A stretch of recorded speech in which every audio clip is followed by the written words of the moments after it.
Ladies and gentlemen, welcome to the show. Today we have an absolute rock star of a guest that we get to meet. Hello, hello. Welcome to the show. Hey, Ben, thank you so much for having me. I really appreciate it. My name is Laura Scarla Martin, and you found me on LinkedIn because probably I'm everywhere. And we both do so many of the same things, including interest in VC, in finance and investing, in real estate, so many verticals to cover here. Yeah, super duper excited. And clearly you're a pro, been doing a lot of interesting things. I am a big proponent of not trying to tell the guest story for them because I can't do that as well as you. So I would love to just get like a high level introduction of like the things that you're doing, some, the 30,000 foot overview, and then let's jump back and dig into the whole story. But would love that overview first, just people have a little context, and then we'll jump back into the full story. Great. Well, I would certainly category myself as a visionary and as a entrepreneur. I've been self-employed since the beginning, like since I was 10 years old with a cat and dog walking and sitting business. And from there, it morphed. When I was around 1920, I got my mortgage agent license and started doing real estate finance, as well as working with people on pre-construction real estate deals. And I think, with everyone, there's several seasons and reasons in their life. It's not just a straight trajectory. So at some point when I was 24, I took a step back to take two steps forward later by attending University of Toronto as a mature student. For anyone that doesn't know, I think it's really important to just put a pin in that one.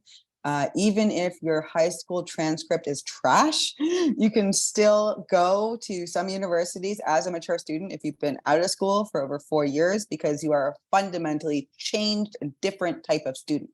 So in my case, I certainly was. I was ready to learn. I knew what that whole chasing paper thing was all about. And I studied cognitive science, psychology, and Buddhist psychology, which really ignited my love and passion for all things just personal development, positive psychology, mindfulness meditation, really creating resilience in an epic journey to unfuck my brain. That's the only F-bomb I'm going to use. If you want to bleep it out, you can. No, So let them fly. yeah, I did those things because I really thought that I needed to set myself up properly. I think a lot of us, we have troubled youth and troubled childhood. And as an adult, it's no longer acceptable to walk around wounded with those same coping mechanisms and bad habits. It's our personal responsibility to heal our own wounds and to parent ourselves. So that's really the growth spurt that happened there throughout my university career. I then decided, like, hey, what am I going to do with this? Because now I have this expertise in real estate finance, and I have this expertise in psychology and AI and organizational psychology. How am I going to marry these two things? And I thought, well, like, I don't want to be a shrink. I think I'm going to need 10 shrinks if I'm a shrink taking on your trauma every day. So I decided that I would go back to the world of brokering and real estate finance, but I didn't want to work in the business asking the same old loan application questions. I wanted to build our business here at Matrix Mortgage, where I'm the chief operating officer. So in 2016, I became the COO of Matrix. I wrote my own job description. I highly recommend others do the same, especially if you are approaching a small business owner. You'll find that you can just make yourself useful by identifying problems and being proactive in solving those problems, and that people will certainly see the value and probably offer you a job. Maybe you won't get the starting salary you're hoping for, but you can certainly work your way up if you make yourself useful. So I highly recommend that approach to others, especially in a tight job market. Moving on from there, Matrix and myself, we grew and grew from 25 people up to over 80 at one point. We became the 5-time brokerage of the year, and we focused on building out various departments like marketing departments and underwriting departments, and operationalizing the actual infrastructure of the brokerage so that it could support new people in a way that wasn't being done elsewhere. I think that it was a really exciting journey doing that with Sean and the team at Matrix, like Carla, because we just had blinders on. We weren't even looking at what other brokerages are doing. We just knew what had to be done. We had to be national. We had to have a value proposition. We're not for everyone. We're for people looking for alternative and private mortgages. And to have our own resources, to have our own private funds so that we could either control the money or the client. And as you know, you can't control people. So money it is. After working with Matrix and doing all that amazing stuff, still with them. And now I'm thinking, gee, there's these huge pressing issues in society, such as in Canada alone, there's a 5 million housing unit deficit. There's similar issues Wow. elsewhere, but especially here. Canada is in the most dire situation with this combination of a massive strain on housing supply, a massive push with immigration, with over 500,000 new Canadians coming a year. This does not include the other 130,000 student visas being issued, which of course are still bodies in Canada that need to be housed. So I'm sitting here selling money while Rome is burning, and that's no longer satisfying to me. So I was looking at developing a fund in venture capital to start tackling these really big issues. There's many systemic issues within the way that real estate financing is done as well. It's very difficult for people to get in the market. Usually the same people benefit from mortgages, meaning the banks getting richer, and people's, meanwhile, interest rates are going through the roof. They can barely keep their shirt on, honestly, with their mortgage payments going up so much. And there's just so much misinformation and fundamental issues with everything from the housing supply chain, the whole building of the supply chain, the political realm, the builders, the clients, and everywhere else. And I believe that technology and diverse founders can be a way to solve these types of problems. So I really furthered that ambition of just creating solutions to big problems and to leverage technology to solve these really big issues. And that same notion of like controlling the money, I realized is going to be key here. It's important that people of color and women and people with, you know, highly ethical and values driven principles should be the ones controlling the money and making these kinds of investment decisions and giving different kinds of people opportunities to build amazing companies. So that's Laura in a nutshell. On this side, I also do coaching for LinkedIn and personal branding and marketing, and various other hobbies. Like I play the bass guitar, and I like to make battle jackets with lots of spikes and leather. I also enjoy going to Comic Cons and dressing up as Storm from X-Men. Sounds like you have a That's lot of basically it. fun. Yeah. It sounds like you have a ton I'm of team fun. fun. I'm team fun for sure. That's Yeah. awesome. Okay, so let's actually jump back because I think it was Warren Buffett that said one of the biggest indicators of success in life is how early you start your own thing or just start working or start something. So when you're 10 years old, I think you mentioned, you started your your animal walking business. How did Yeah. that come about? What was the impetus for that? How'd you get the idea? How'd you do it? And why was that even important to you? I had a neighborhood friend, Lara Kirk, and she had so many dogs and cats. And we grew up in Moore Park, Toronto, which is like midtown. And we got, so a couple neighbors kind of asked us to do it. And then we said, hey, let's make some posters. Let's expand this a little bit. And we kept ourselves pretty busy and had a really good candy budget. It was pretty awesome. Unfortunately, we didn't invest back in the business, and it did peter out though. Gotta So it watch out for was that cash runway. so it was all on the search for more sugar to Yeah, get for sure. Yeah, it was literally just fueling our sugar habit. It's pretty good. Well, that's good. But I'm sure you probably learned a lot about that and it's probably a lot of fun too. Do you Yeah, think that there were some lessons that you learned early on there that then carried on throughout your career? yeah, I think so. Really, it's that you can make money out of any need that anyone has. And you have skills that you don't even know you have, right? Like, do you have legs? You can be a dog walker. And some comfort around animals. It's really like whatever comes your way, take it and run with it and see what happens, right? Explore opportunities, be curious, and ask people what they need. And I think that I've kept that and just kept saying, hey, if I have a skill, I can monetize that skill. And if I can identify someone that needs that skill for their purposes, then I can make some money and we can make a deal.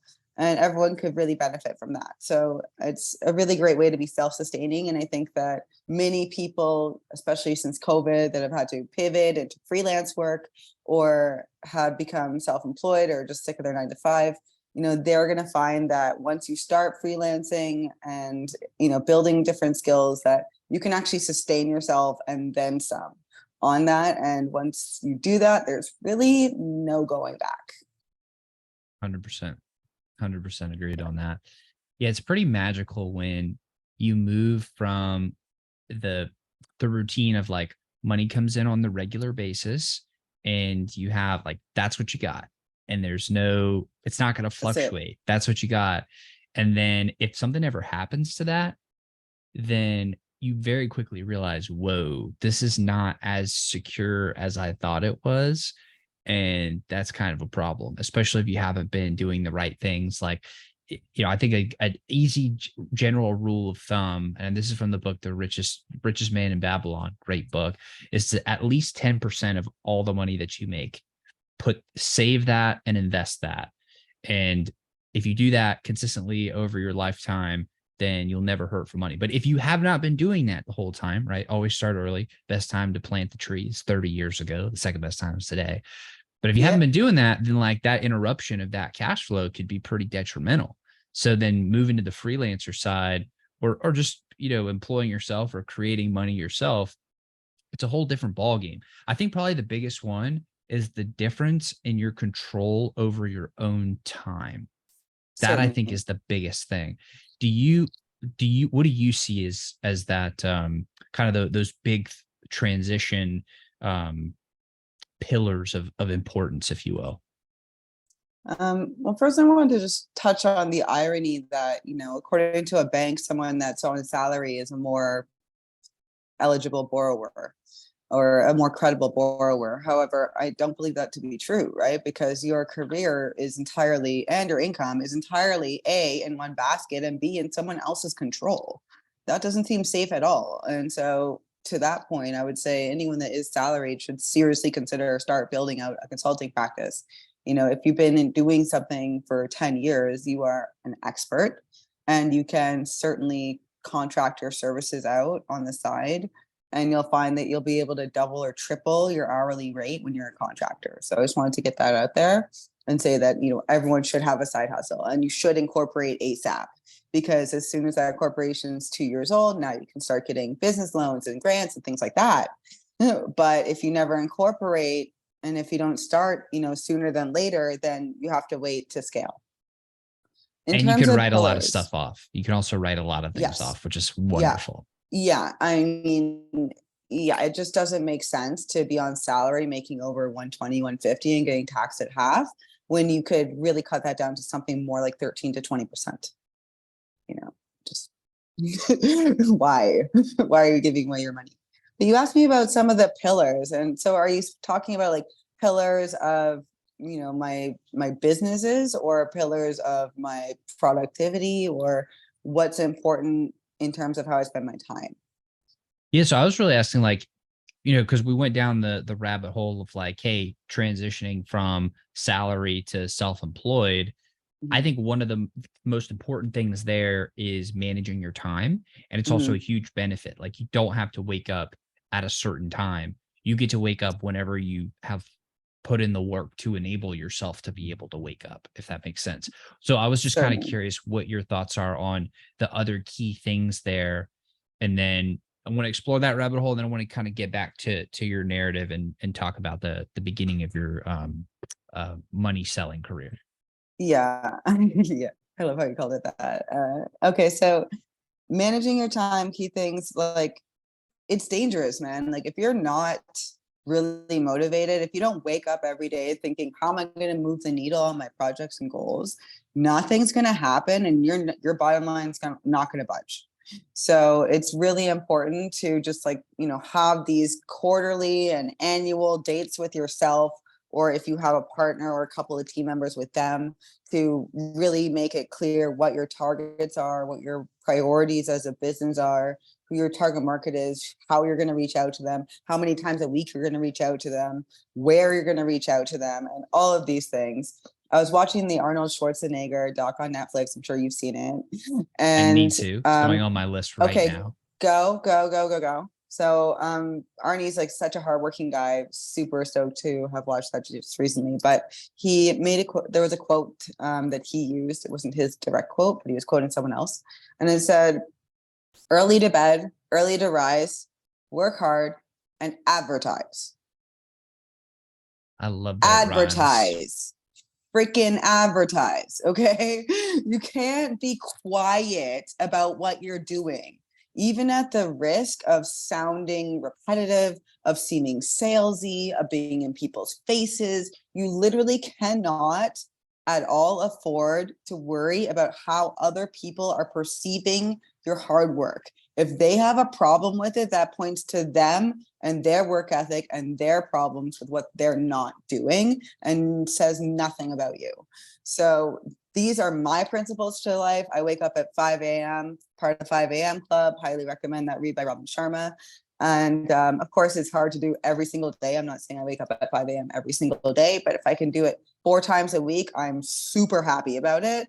And I've meditated, exercised, journaled, visualized, like done honestly 30 hours worth of work in 4 hours. Like by the time it's 2 or 3 o'clock, first of all, I'm exhausted.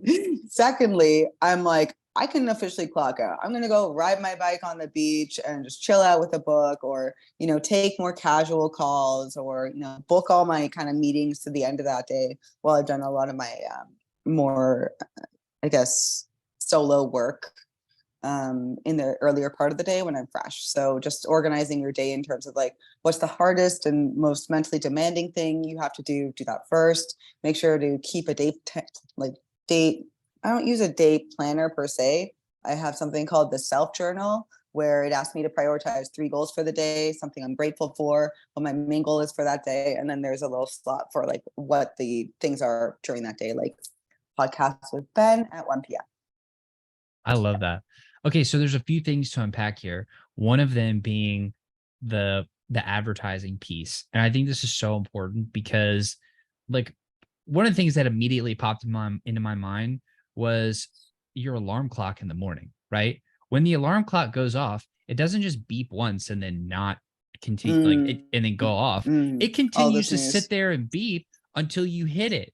And then it'll continue again until you hit the right button to stop it, and it makes sure that you're up. Like that's how we should be as salespeople, as you know, as people going and bringing the message out. Like we got to keep following up and keep, you know, getting on people's radar.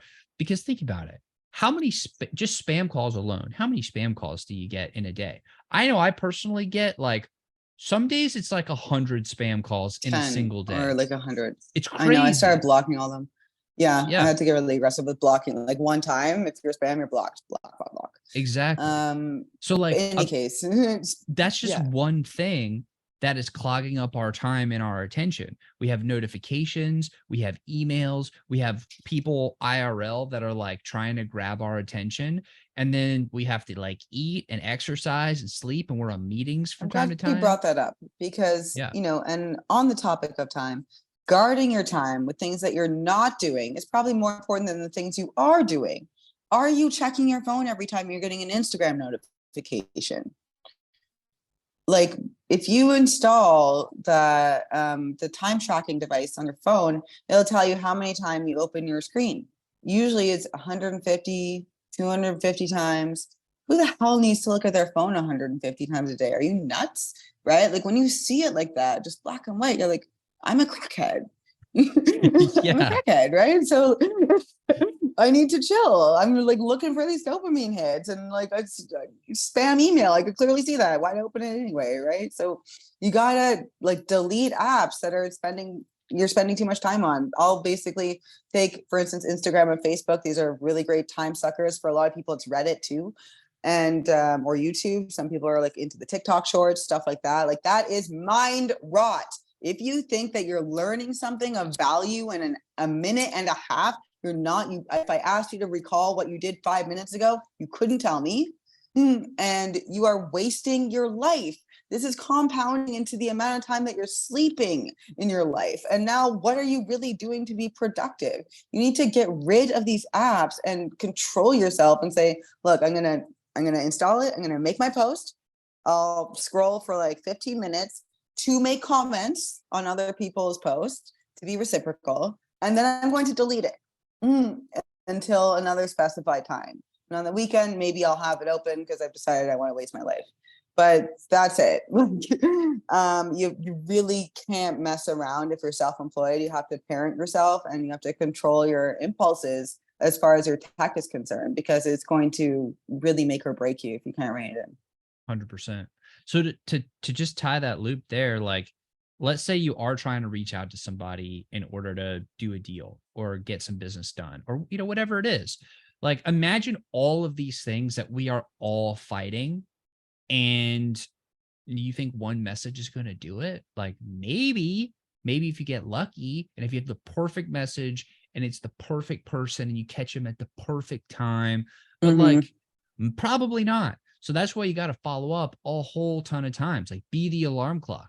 Don't go away. Every time they ignore you, that's just them hitting snooze, right? So follow back up, because that kind of stuff is important, because Within reason, nobody's, though.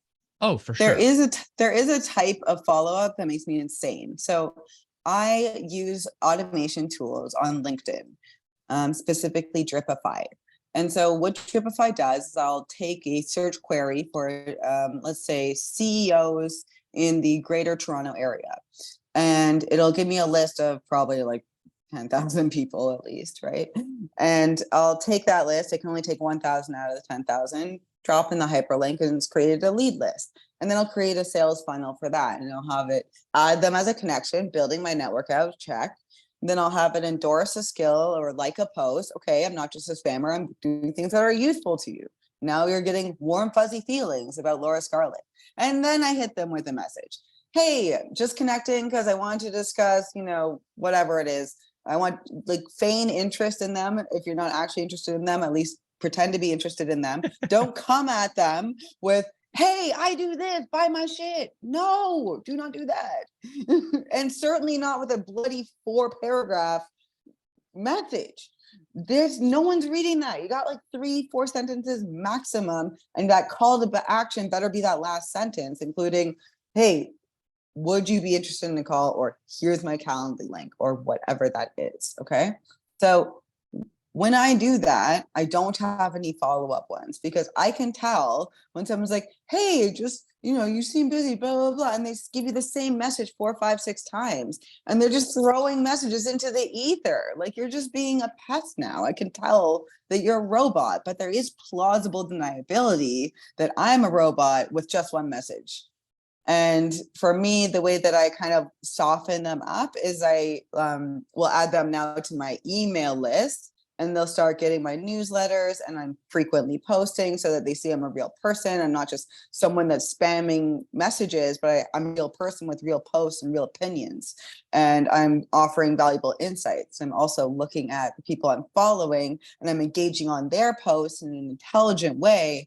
Of course, I can't get to all 30,000, right? But if I see something and I think it's interesting, I'll take the less than 1 minute to write a quick comment, right? And then I'm exposed to their whole network. And now their whole network knows about me and my opinions, and I might get a few extra follows from that. So it's about playing a bit of a long game and trying to be as organic as possible, while also automating. I love that. Okay, so all of that takes time and effort, though, which is kind of that was kind of the point. That's what I was trying to get across. You It does. articulated that way better than I did, of course. But like, you have a whole strategy, you put in the time, and then that is like, you're like being the alarm clock in a very well polished way. I mean, there's a Mhm. really, really great strategy there. I guess the core of that message I was trying to get across is like, you can't just try one thing one time, and then if it doesn't work, write that person off. Like, You you got to constantly have keep, to iterate. Yeah, Yeah, exactly. always And iterating completely. so on this topic though, this is another thing I've been thinking about a lot lately. Like these are some of the things that these are kind of the basic nuts and bolts of at least this particular section of business, right? We're talking about sales, building relationships, networking, partnerships, marketing. It's all kind of the same thing in my mind. That is a very time consuming thing, and it can't be done once, and it can't be fully automated. At least I haven't figured that out, that piece of how to do that. Mhm. To me, it's kind of boring. It's kind of Mhm. boring to sit there and do that over and over and over again every day for years.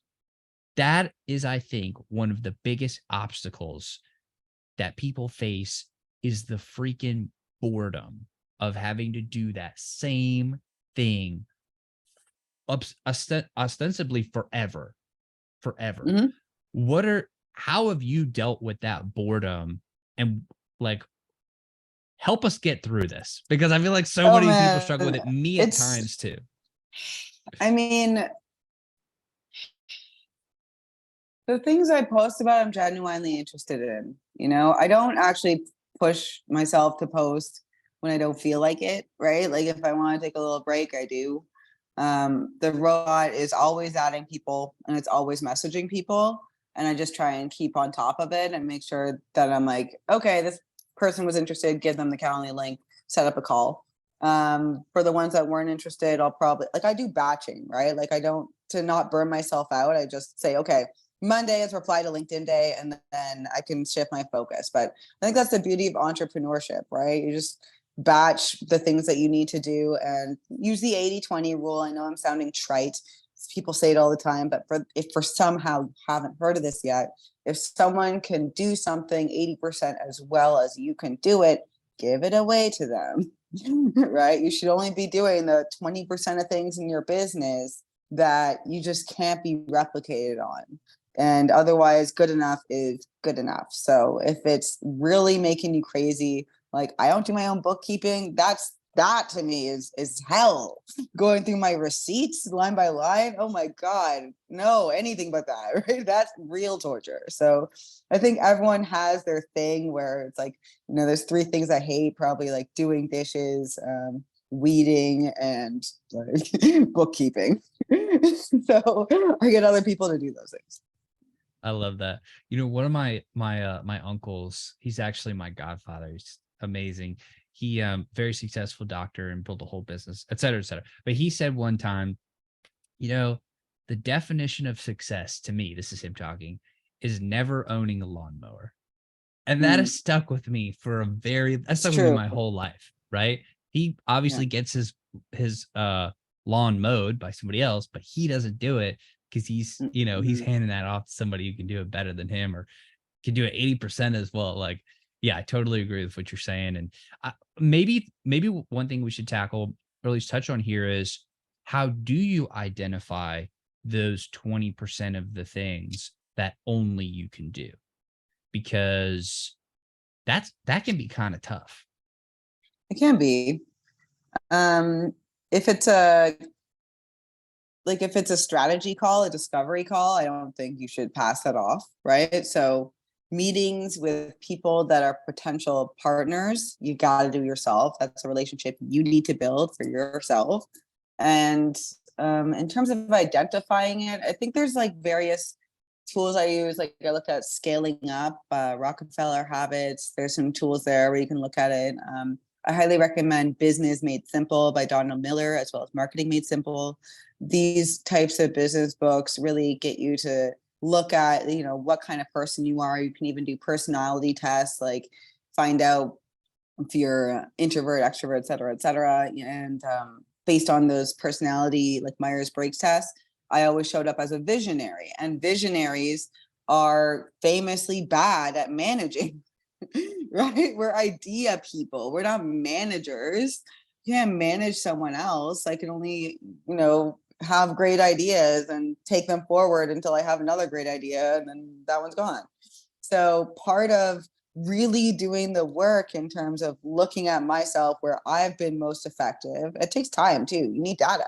right? If you're only 20, you don't really know where your strengths are yet, right? But after, you're 30, 35, you're going to start to see some patterns. It's going to be pretty obvious. People will praise you for the things you're really good at. You'll love doing the things that you're good at. You'll hate doing the things that you're bad at. And you'll be very quick and happy to pawn those things off. That is a great Yeah. point. Okay, maybe some action items on that one.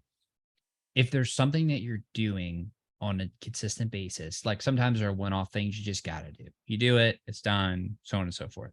Maybe still write that one down. But I would suggest things that you hate, start writing it down. And if you Right see up, yeah. like you do something, you're like, oh my gosh, give me the lawnmower, and write it down. And then over time, like go reflect on that, and then see like, oh, there were these things that kept popping up that totally sucked. Maybe I should push that, delegate that to somebody else, or partner with somebody who really loves doing that and is really great at that. Mhm. I think that could be a very useful action item for people. And then the things that are left over, or the things that when you left, you were like, wow, I feel like I have more energy after this Mhm. than before this. That's always a really good signal. Indicator for Yeah, sure. write that one down too. Write that one down, or type it, you know what I mean? But like Yeah. that could be a No, really like good action you item. need a second brain, and you need a habit of reflection, right? Then there's that saying, like, sometimes you win, sometimes you learn. Okay, well, those learnings only come from reflection, right? Like things happen, but then you also have to be like, okay, how did it happen? How is my response to it happening? How can I, mitigate against this in the future? And I suggest taking part of your weekend on a regular basis to do that. And just, in terms of my self planner, there's a weekly portion where you do a reflection on the past week. You rate your effectiveness on each given day. You rate your mood on each given day.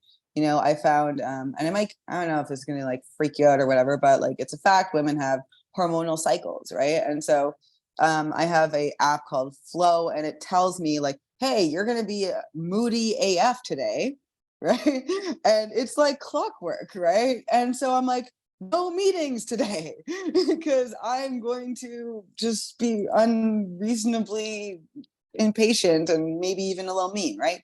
So just work with what is so, right? You can't expect yourself to always be on, or to always be in a good mood, or to perform at 10 out of 10 every single day. It's just track it though and see, is there a productivity fall off on Friday afternoons, right? You know what? Forget it. I'm just going to start booking Fridays off, because in my head, I just have a sense of dread around Fridays. So if I decide, you know what, Fridays, I never really perform well. I miss my meetings occasionally in the afternoon because I forget it's there and I've already started doing something else. And I'm just going to work a little extra hard Monday to Thursday and make that work for me. Right. So just work with your natural rhythms and cycles, and you'll find that, like, there's nothing in nature that is frustrated. Any frustrations or bottlenecks come from within us. So look in yourself, where am I causing a bottleneck? And try to remove that and just create a free flow, because there should be no reason for that. I love that. I love that so much. And it's very, very true. It's absolutely very Mhm. true. Case in point, traffic on the highway is a human-made invention. Yep. We invented traffic, and it's the Yep. same thing. Naturally, there's no traffic in the world. No. That doesn't exist. That comes from us. So same thing happens on an individual level, except, a lot of times it's just us and not collectively the human experience. So Right. Like, oh, maybe I'm keep that so in mind. busy. I'm so overworked. I'm so busy. I'm so overworked. Stop saying yes to work. I love that. Okay, I'm broke. I don't know what to do. I'm broke. Okay, find better paying work. And stop spending money. Like underspend your income. That's a big one. Big one. That's a big one. Honestly, I wouldn't know anything about that. My strategy is literally make more money, but I should stop that there. And like, yeah, like, and my other strategy is to invest in real estate so that I just don't have access to that money. So I know myself, and it's like, okay, no, I'll just, I have two modes. It's like spend what I got and then make big investments and kind of stretch myself to make those payments and then lock my money up so I can't touch it. So depending on what kind of person you are, either could work. I actually like that a lot, of tying something up for two reasons. One, the just the act of committing to something, so it's not permanent, but it's quasi permanent. It's very hard to unpermit, like to go back. It's very hard to go Oh back through yeah. that door once you go, right? So it forces you to do better research and due diligence and to be absolutely sure, unless you're kind of irresponsible or you're just like rolling the dice, whatever. But then, Mm, be that as it may. And it forces you to see your thesis through to completion. Because if mhm, you've locked it up, and you can't easily get back, then you don't have your emotions biting at you every day saying, oh, there's this other thing. Oh, I don't think that's a good idea anymore. Like, you're on that path now and mhm, you're going to have to see it through. Like, if you're investing in the stock market, for example, and I'm not bashing either one, this is just, mhm, things to think about. When you put your money in a stock at any point in time, unless there's no liquidity or something else weird happens, but at any point in time, you can click market sell and get out mhm. of it at Yeah, you any can. time. Easy, And easy. yeah, exactly. Especially if it's like 10% down, 20% down, 50% down, right? It's very easy. But at those points, when your conviction is tested the most, is when you need to have the most conviction in what you know. You gotta hang on.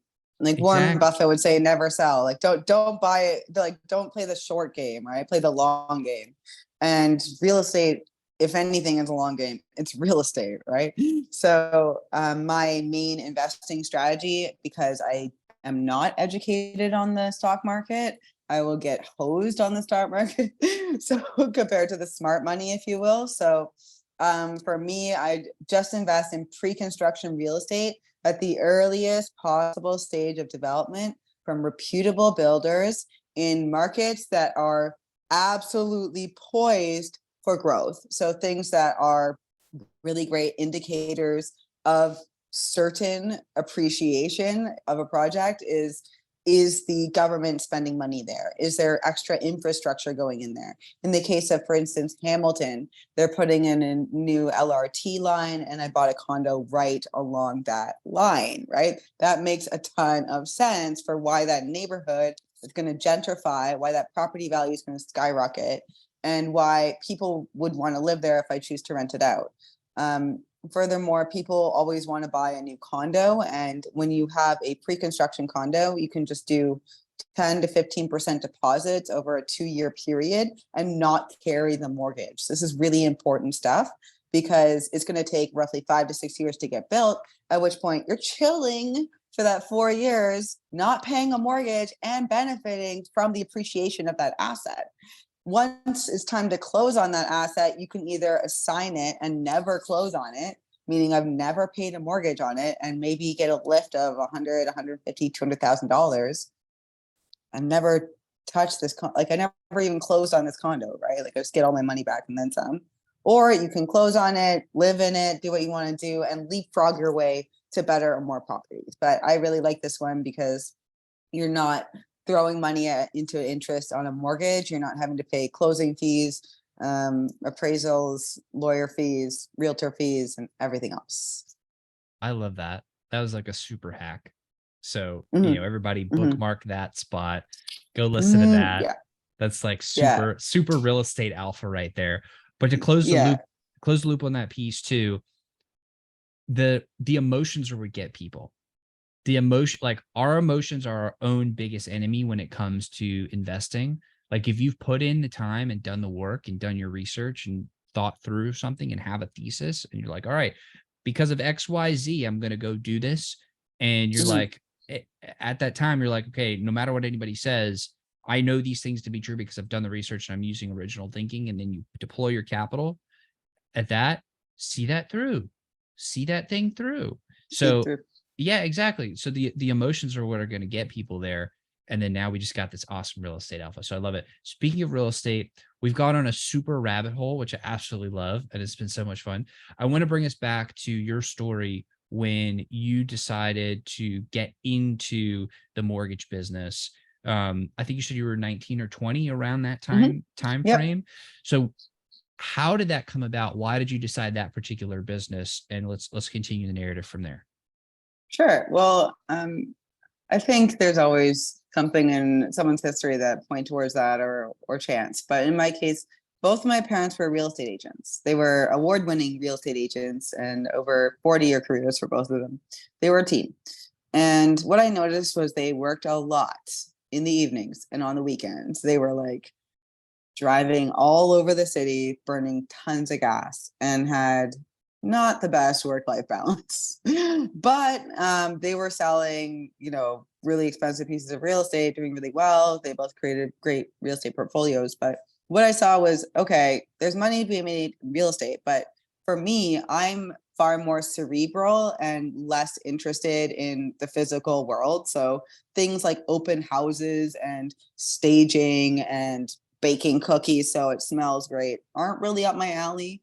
Nor is running around in a car after buyers that might dick you around for time immemorial to never buy. So these things were just too heartbreaking for me. I saw it go down and I knew that's a no for me. But when it was time for me to get a job with no experience, because I was 20, I went knocking on the door of a real estate office to be their office manager. And it was really by chance that they happened to also be a mortgage brokerage. This was before you had to get like extra licensing to be a mortgage brokerage or broker. And it was through that I started doing mortgage deals and getting my agent license and getting so much deal flow because I was at the intersection of the real estate and the mortgages. And, it's just like a little sponge. I sponged up all the information, and I was on my merry way and started to really get a handle on the mechanics of it. It's not very complicated math. So one of the things I've noticed is that, and at least it appears like you take a lot of notes and you're journaling all the time and I do, like yeah. getting snippets of information all the time, which is totally awesome. Um, and I have so much respect for that because for somebody to be successful and to continue to be a voracious learner to me is like one of the highest signs of just being an awesome individual. So how did you, on that note, how did you absorb all that information? How did you put your, like, how'd you go from knowing nothing to, becoming very successful in that space? Like, were you just like writing Time. down all the things or just trying Yeah. really hard or Yeah. yeah. Yeah, definitely. I've always been heavy into the notes. I started to invite lenders in to do presentations, take notes on the lender presentations, keep those people in contact, disseminate the notes and materials to other agents in the brokerage. And I still do those types of things for Matrix and the agents at Matrix, and try and keep all the information current and ongoing. It's also about deal flow, right? Like if you are doing any kind of sale or task, right? It's about reps, So talking to my first 10 clients, of course, I sounded like a noob, but because I was in a situation where I had access to so many deals, my learning curve was accelerated. So I was able to get past, being a little bit stiff on the phone or not asking the right questions. Or I think the biggest mistake I made as a novice broker was over promising and under delivering. I cannot say this enough. Like, as a broker, you don't control anything unless you control the money, which you probably don't because you're working with someone else's money or selling money. So you can't, say, all right, we're going to get approved in 2 days, and then it takes 5 days. And you didn't acknowledge the fact that, hey, I know I said 2 days, but now it's 5 days and I still don't have anything, right? Or this turned out to be more complicated. Or, oh, the underwriter went on vacation and they didn't get back to me yet, right? Like you just give yourself more time, give yourself more grace, try to manage people's expectations as best as possible. And yeah, I would say that was my biggest rookie move, like just hoping that everything works. Like, oh, 0 down payment with terrible credit. Yeah, I should be fine. And I can make this work through some wizard magic miracle. Like, no, you can't, right? Just start saying no to people like that. Like, find some money. Yeah. Yeah, makes a lot of That was it. sense. That was it. It's just reps. So on that idea of like over promising and then getting to a point where you say no, I think a lot of people can tell who's truly an expert in the room when you go to them and ask them a question and they have a nuanced response of like, well, in this scenario, you go here, and in there's Mhm, this scenario, you mhm, go there. And mhm, then, like, for example, my dad was a lawyer for 30 years.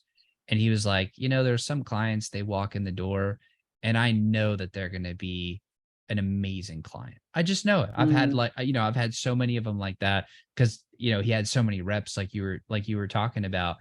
I guess the maybe one of the things that a novice doesn't know how to do is ascertain what is a good investment of time for Yeah. a particular prospect or lead or whatever Yeah. It's versus the qualifying the lead, basically. mhm. Yeah, Yeah. exactly. Mhm. How do you get good at that? Obviously, you got to do it a bunch of times, but like, how do you get good at that? Listening to yourself, playing it back, asking someone to coach you, get someone more senior and say, hey, like, can you listen to my sales call? How am I doing here? What am I doing wrong here? Or just really, you have to learn from other people, right? Like Laura, me, I'm not self-made. I'm made by all the people that gave me time and information and advice and coaching for free over so many years. Like I didn't know Jack when I was in my 20s, and I'm still learning things from people. Like there's people that are much smarter and better in certain areas of expertise than I am, and I defer to them. Oftentimes I'll get pulled in by like the Globe and Mail, and they'll say like, "Oh, what do you think about this and that with the rates or the banks?" And I'll say, "Okay, cool, yeah, get back to you in a couple hours on that one with a written response." Right. Meanwhile, I'm like, oh my god, like who am I going to call? And I pump people I know for information and synthesize that information and spit it out with a coherent response. But qualifying leads and knowing who's a time waster is a mixture of your gut, your experience, and sometimes asking for an objective opinion. Yeah, I like that a lot because if you don't, then you're devoting time to something that's not going to go anywhere when the opportunity cost is where that bites you. Because you may say, well, there's a 1% chance I could close them. Why don't I at least, follow up with them a bajillion times and see and push them and help them find the funding to pay for the product or whatever. It's like, well, you could also just spend that time and go look for 5 better leads, and then that Mm-hmm. time is much better spent, much better invested that way. I see that happen so many times. I see that happen to myself still from time to time. So that's a big And one I wanted to talk about. with your father and his lawyer practice, right? Like he's saying, like, I can tell a good client right away. And a lot of that is, some of it is, do they have a strong case, right? But a lot of it is also, what is their personality like? Is this person going to be blowing up my phone and being completely hysterical and unreasonable with their demands and just not someone that I want to work with, right? And I think that's the biggest thing, right? Working with people that respect you and your expertise, that respect your time, and that you want to talk to, that you don't want to like ignore their calls, basically, right? That's a really bad sign. 100%. And then one other thing I wanted to touch on, and then I want to talk about university too, and that, that season. Um, when you're nowadays, if you have a question you don't know the answer to, you're talking to your contacts, trying to get information and, talking there.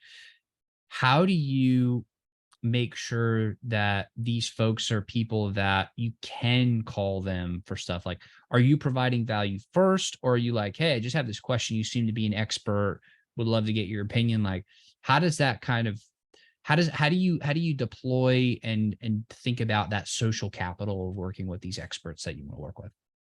Hmm. I mean, some of it is just camaraderie, right? Like really bonding, going to industry events. You always end up finding that one person that you end up talking to outside for like an hour, or at least I do. And so I really aim to build deep connections with people I just have an immediate kinship with.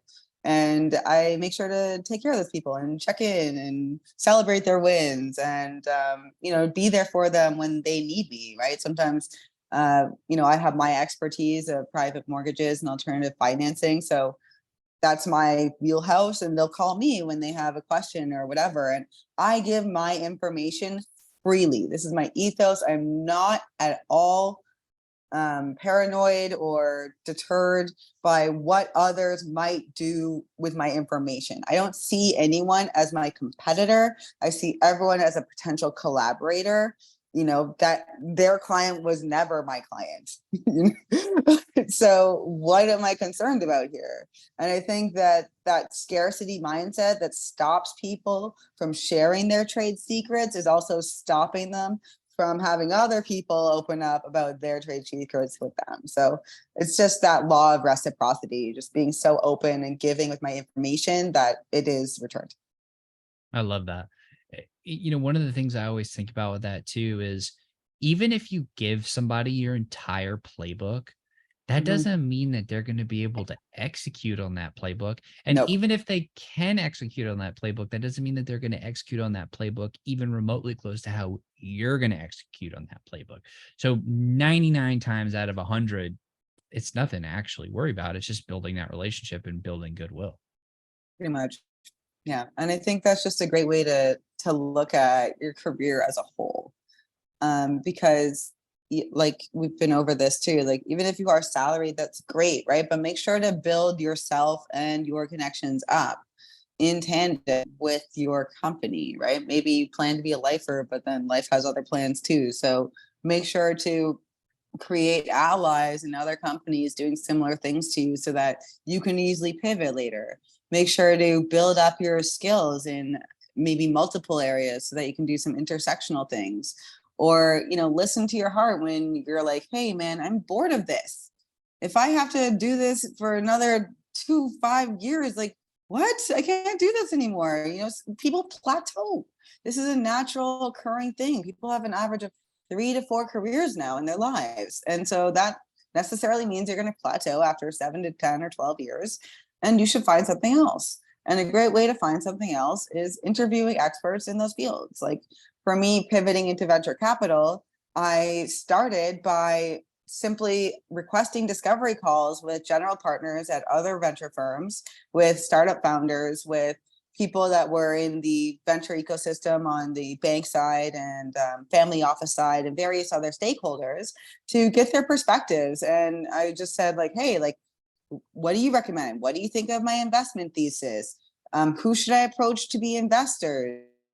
Can I hack it? You got to believe you can hack it, but like, how hard is this really? And asking them about their story and learning a bit like inadvertently through their experience. Like, oh, well, what I did was I started interning with this person, or I started doing some sweat equity deals where I gave my consulting services and for equity shares with startups. And this gave me some amazing, amazing ideas and gave me some ideas for how I could map my way into the industry. And even if I don't pull the trigger on that this month, but I plan to do it in 6 months, it's still highly beneficial. And I just aim to be a super connector wherever I am. And I think you're the same way, right? Where you're just like, look, I'm going to be someone that is a phone call away from the right answer and the right person. And you make yourself useful to other people by being that person. So one way that I was able to be reciprocal in the VC space is I got some free passes to a tech conference, and I offered a few of those passes out to people that gave me the free time on the discovery calls. And now I got my hooks in them, right? Now they owe me one. So that's really how it works. It's just that like age old quid pro quo. I love that. I love that. And I love how you started off by going and interviewing people and booking those exploration calls, and like they're looking for investors. And so you're asking them like, where do I go for investors? Because they're actually doing it. And it's like, oh, well, if they're not cool, they're not going to get on the phone with you in the They first never, yeah, place. exactly, exactly. So they And again, like, self-select. yeah, and like me as an emerging manager with no experience, I'm not going to be able to get institutional money, right? Like, and if they are in hard tech and I'm in prop tech, like where's the concern, right? But if I come across a hard tech startup, now I can say, hey, go over to so and so, they can help you out, or they may want to take a look at your deal. So it's just And being that's that valuable connector too. person, and they realize that I'm not a threat. I could be a contribution as well. And that's a big value too to the startup, because startups can come to you when they need help finding the right person. So that builds Mhm. value there. And all of these folks that you're meeting with, they are now getting value from you because you're passing along deal flow. So that's Exactly. amazing. By the way, I have just realized that we are over time. Um, Oops. and so it's been so much fun, but I do want to be very respectful of your time. Maybe we can do a part two at some point. But Laura, I just want to say thank you so much for coming on the show here and for sharing. I know that we got to like half of the things that I think we could have talked about, and maybe a quarter of the things. So hopefully we can do a follow up. And just so very grateful for your time. Thank you so much for coming on the show. Thanks, Ben. Awesome. And to everybody watching and listening, I would highly suggest that you go find Laura online and see all the things and go engage and go connect and do the endorsements and do all the commenting. And I would actually listen back to this in a timestamp all the different pieces of alpha, especially that real estate alpha that's like that feels like it's a very, very big that feels like that was very, very big. We kind of gently touched on that. So maybe we can talk about that more next time. But For anyways, sure. thank you so much again for coming on the show. It's been an absolute blast and just very grateful. And to everybody watching and listening, thank you very much. I'll see you all in the next episode. Thanks for having me. Take care.